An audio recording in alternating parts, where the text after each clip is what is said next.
Within our most holy faith, many men and women laid down their lives for the sake of the gospel. Not only through martyrdom, but also through austere disciplines and practices, have many found the grace of God working through their lives as they worked out their salvation through fear and trembling. The following are the sayings of these early church saints and the scriptures they followed to overcome lust and gain self-control. Of lust, we know that Christ begins in saying, "I say to you that whoever looks at a woman to lust for her has already committed adultery with her in his heart." Matthew 5:28. Then Paul adds that we must flee sexual immorality. Every sin that a man does is outside the body, but he who commits sexual immorality sins against his own body. 1 Corinthians 6:18. John explains that for all that is in the world, the lust of the flesh, the lust of the eyes, and the pride of life is not of the Father, but is of the world. 1 John 2:16. In this spirit do I seek to collect all that is true, noble, just, and pure, all that is lovely, of good report, contains virtues, and is praiseworthy to meditate on.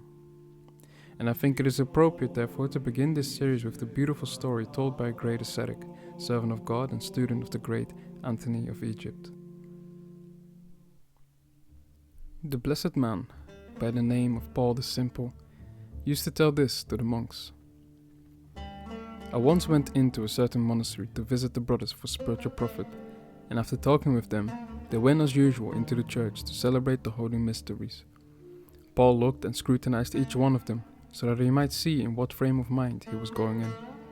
For Paul had the gift given to him by God of looking into the soul of every man and of knowing what his soul was like.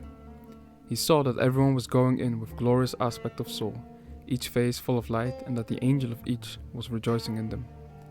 The exception was one whose face was sick and afflicted, and whose whole body was in darkness. Demons grabbed his hands and were lifting him up, dragging him towards them, and they had put a ring in his nose. Paul also saw that the angel of this man was a long way from him, following him with sadness and sorrow. When the blessed Paul saw these things, he wept and beat himself upon the breast many times, and sitting down outside the church, he wept unceasingly for the man who had appeared to him in this state. Now those who saw Paul were greatly astonished, especially at his swift change from happiness to weeping and tears, and they asked him, entreating and begging him to tell them what he had seen, for they thought that though he might be angry with them, he would tell them. They besought him also with one voice to go into the church with them, but Paul drove them away from him, and he would not let himself be persuaded to do this.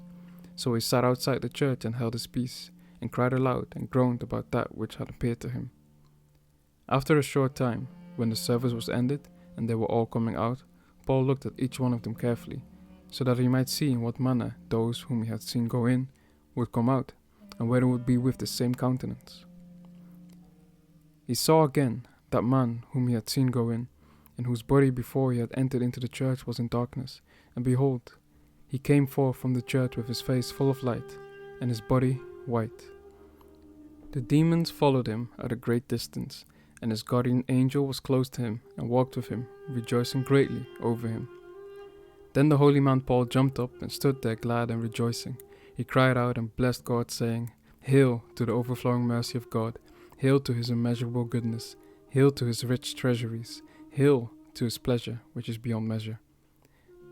Then he ran and stood on a raised platform, and cried out with a loud voice, saying, "Come and see how wonderful are the works of God, and how greatly they are to be admired.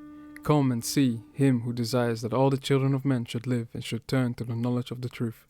Come and let us kneel and worship him and say, he alone is able to forgive sins." So all the monks ran to him eagerly to hear what he was saying.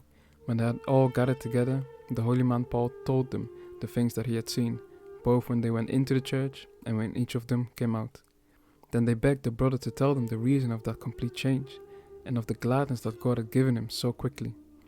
The man, being afraid lest he might be rebuked by the blessed Paul, told them the following things about himself, and without any concealment whatsoever, he said, "I am a sinful man, and for a long time past, even until today, I lived in lust. When I went into the church, I heard the book of the prophet Isaiah read. That is to say, I heard God speaking through him and saying, 'Wash and be clean, and remove your evil deeds from before my eyes. Hate the things that are evil, and learn to do good. Seek out judgment and pass righteous sentences upon those who are afflicted. And if your sins be red like scarlet, they shall become white as snow. And if ye are willing to hearken to me, you shall eat of the good things of the earth. Isaiah 1:16-19. Now when I had heard these words from the prophet, that is to say, when I had heard God who was speaking by him, I at once repented sincerely, and sighing in my heart I said to God, You are the God who came into the world to make sinners live. Therefore show in me the things that you have promised by your prophet, and fulfill them in me, even though I be unworthy of them, for I am a sinner. See, I promise, and I enter into a covenant with you, and I will keep this promise deep in my soul, and will acknowledge it, so that from now onwards I will never commit such wickedness again. But I will keep myself far from all iniquity, and I will serve you from this day onwards, with a clean conscience. Therefore, O Master, from this day and from this hour accept me, for I am penitent, and I will make supplication to you, and will remove myself from all sin. With such promises and covenants as these I came out of the church, and I determined in my soul that I would never again do anything that would lessen my fear of him. When the monks had heard this, they cried out with a loud voice and said to God, O Lord, how great are your works! In wisdom have you created all things. Psalms 108:24.